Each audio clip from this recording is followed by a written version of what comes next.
Assalamualaikum warahmatullahi wabarakatuh. Nama saya Kisena Suar. Jadi saya berasal dari wilayah Depok. Ki, ini saya ada pertanyaan nih Ki. Jadi kemarin kan ramai itu Ki, Paranormal Depok berkumpul. Mereka membahas tentang Gus Samsudin dan Marcel. Nah, pertanyaan saya, kenapa Ki Seno tidak ikut berkumpul dengan paranormal lain yang ada di Depok? Ya, jadi kalau menurut pribadi saya itu hal-hal kayak gitu nggak terlalu penting ya. Jadi nggak terlalu penting di sini. Artinya masih banyak kesibukan yang lain. Masih banyak saya juga harus menangani pasien yang lain, ngobatin orang lain. Jadi kalau untuk membahas hal-hal yang sifatnya masih abu-abu kayak gitu, kayaknya nggak perlu gitu. Jadi nggak perlu saya buat ikut-ikut kumpul, karena banyak kesibukan juga gitu. Oke, pertanyaan selanjutnya Ki. Jadi apa tanggapan Ki Seno tentang Gus Samsudin? Kalau setahu saya ya Ki ya, kayaknya Ki Seno udah kenal lama nih dengan Gus Samsudin. Jadi kenal lama sih enggak ya. Jadi dulu pernah ada komunitas di Facebook di situ. Artinya kalau untuk Gus Samsudin itu sebenarnya kalau untuk hikmah itu ada, ilmunya itu ada, dia juga punya ilmunya. Cuman yang memang di sini menjadi benturan di sini ya memang segala sesuatu hal itu ada apa ya, semacam model triknya itu ada. Jadi model triknya itu ada karena pemahaman saya itu ilmu penarikan benda pusaka itu kita harus melalui ritual puasa. Ritual puasa bisa kita kadang ngebleng 3 hari 3 malam ataupun mutih 2 hari, ngebleng sehari semalam. Pemunculan pusaka itu biasanya dibarengi dengan ledakan. Kalau menurut sepemahaman saya dan sepengalaman saya gitu. Jadi nggak ujuk-ujuk kita langsung tarik pusaka itu kayaknya saya nggak pernah nemu yang model kayak gitu. Karena gini loh, nggak semua orang itu bisa memahami atau menjalankan tentang laku spiritual, apapun jenisnya, mau dia dukun, paranormal ataupun segala macam, oknum-oknumnya ini banyak. Karena untuk kita menjadi spiritual yang benar-benar mumpuni itu, kita ini harus kuat tirakat, melek, dan tirakat puasa. Kalau kita nggak pernah menjalankan puasa ataupun tirakat melek, mustahil. Kalau sekarang kayaknya banyak ya, apalagi di medsos gitu. Di medsos itu siapapun bisa jadi paranormal. Siapapun bisa menjadi paranormal. Kalau untuk yang mempunyai kualitas atau keilmuan yang sebenarnya itu jarang banget menurut saya sih. Ya sekitar yang asli paranormal itu ya sekitar 10%. Dari 100% itu cuma 10%. Dan dia jarang mau nimbul.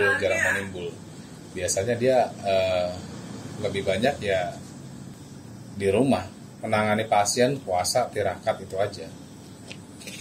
Oke Ki, pertanyaan terakhir, pendapat Ki Seno tentang pesulap merah Ki. Pesulap merah itu ya dia ngebongkar trik itu sebenarnya sih menurut saya bagus ya. Cuman yang artinya disalahkan di sini dia memukul rata gitu, tentang spiritual.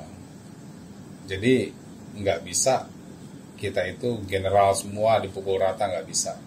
Karena orang-orang memahami tentang ilmu spiritual itu biasanya dia diem, jarang dia berkuar-kuar ataupun dia tuh timbul di medsos gitu. Jadi saya pun memberikan komentar kayak gini karena banyak yang nanya, kenapa Ki nggak ngasih masukan atau komentar gitu. Jadi untuk hal-hal kayak gini ini sebenarnya saya malas untuk berkomentar. Ya tapi karena diminta ya saya berkomentar. Bagus kalau untuk menurut saya sih Marcel bagus. Cuman yang memang salahnya dia ini ya karena dipukul rata. Nggak semua paranormal itu melakukan penipuan atau cabul, nggak semua. Karena saya sendiri pun memiliki guru ya. Memiliki guru itu yang udah sepuh-sepuh di tanah Jawa itu udah umur sekitar 90 ataupun umur 80, dan itu benar-benar memang dia sakti. Kalau untuk berbicara kekebalan di sini, manusia nggak ada yang kebal. kodrat dari Allah, nggak ada yang kebal. Cuman hanya menjadi perisai atau pelindung buat diri ini gitu. Cuma kalau saya nggak pernah mempelajari ataupun nggak memiliki ilmu kebal gitu. Jadi yang saya jalani di sini tentang spiritual, ada orang minta tolong datang ke sini, ya saya hanya meminta kepada Allah, munajat, saya berpuasa, terus diijabah, yaitu karena puasa Allah gitu.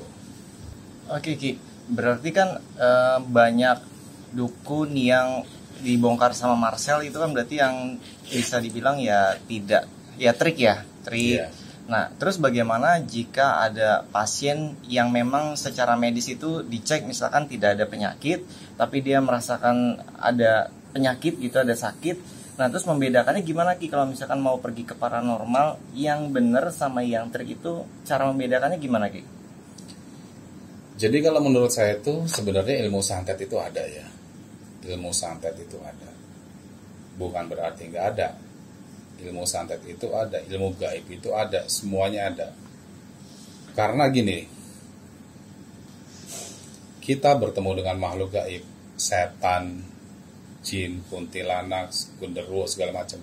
Dia nggak bisa menyakiti diri kita, terkecuali ada orang ketiga. Medianya itu jin, tapi ada yang menggerakkan manusia, itu bisa menyakiti. Jadi kalau misalkan diperiksa secara ilmu medis dia tidak memiliki penyakit, tapi begitu dibawa ke medis dia kosong nih, nggak ada penyakit. Setelah dia pulang dia merasakan ada yang sakit, dan itu harus dipertanyakan karena manusia ini bisa kena penyakit. Sekarang gini, pada dasarnya penyakit ini datangnya gaib, apapun jenis bentuk penyakitnya. Kalau penyakit gaib itu udah terlalu lama dalam jasad, akan menjadi penyakit fisik atau penyakit medis. Jadi semua penyakit itu gaib. Jadi kalau misalkan pribadi saya ini, penyakit yang tadi dikatakan itu diperiksa di dokter nggak ada, ataupun di CT scan diperiksa segala macam itu nggak ada, tapi dia ada yang dirasa sakit, dan itu penyakit kiriman gitu. Jadi santet itu buat saya ada, menurut keyakinan saya. Oke, terus kan berarti mereka akan mencari solusi bisa ke ruqyah atau ke paranormal gitu untuk penyembuhannya. Nah, karena adanya kasus Gus Samsudin ini kan jadinya banyak orang yang kehilangan kepercayaan gitu kepada paranormal. Nah, ada nggak tips dari Kiseno untuk mengetahui manakah paranormal yang asli paranormal atau yang hanya tipuan atau trik aja Ki? Cara membedakannya gimana? Kalau kita itu datang ke paranormal yang udah itu, kita nggak usah harus cerita. Begitu kita datang ke tempat orang yang memang pintar, itu namanya orang pintar, tanpa kita cerita dia udah tahu gitu. Jadi kalau beda cerita, kita itu datang ke orang pintar kita cerita, itu namanya sama aja kayak kita ke psikiater. Jadi nggak usah kita cerita, kita diam, saya keluhan sakit. Kalau dia bisa ngebuka semuanya permasalahan yang kita alami, permasalahan yang ada dalam diri kita ini, itu berarti asli. Cuman kalau untuk saran sih ya, kalau misalkan ada penyakit-penyakit yang di luar medis, kalau menurut saya itu lebih bagus kita perbanyak puasa aja. Nggak usah orang pintar, perbanyak puasa. Yang penting yang jadi masalah ini kuat atau enggak puasanya. Jadi kalau saya menyarankan sama orang-orang ini yang memang datang ke sini, biasanya saya suruh puasa mutih atau puasa jangan makan yang bernyawa. Itu minimal seminggu sampai 40 hari gitu. Oke, mungkin banyak yang belum tahu nih Ki, karena kan channel Jejak Gentala ini adalah channel baru.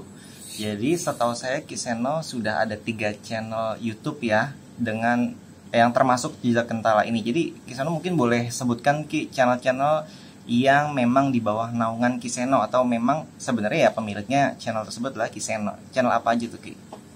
Ya, di situ ada Gentala Senopati. Gentala Senopati itu saya buat channel karena Gentala itu nama anak saya, almarhum ya, udah nggak ada gitu. Jadi terus ada juga Jejak Gentala dan Kismanto. Jadi di situ ada 3 channel. Gitu. KJS belum? KJS sudah enggak saya pegang gitu. karena udah terlalu banyak orang. Oke. Jadi KJS sudah dilepas Ki? Iya, kajian sih lepas. Padahal kontennya bagus ya Ki? Lumayan. Jadi kalau misalkan saya ini penelusuran di tempat-tempat horor kalau untuk KJS, tapi kalau untuk jejak Gentala dan Gentala Senopati itu lebih ke spiritual. Oke, mungkin untuk pertanyaannya segitu dulu Ki. Nanti jika ada pertanyaan dari sobat yang menonton video ini bisa tuliskan di kolom komentar, nantinya bisa kita jawab di mungkin ya YouTube berikutnya gitu ya Ki. Iya. Oke. Kita closing dulu Ki. Oke, gitu aja. Nanti kalau misalkan ada pertanyaan atau segala sesuatu hal boleh tulis di kolom komentar.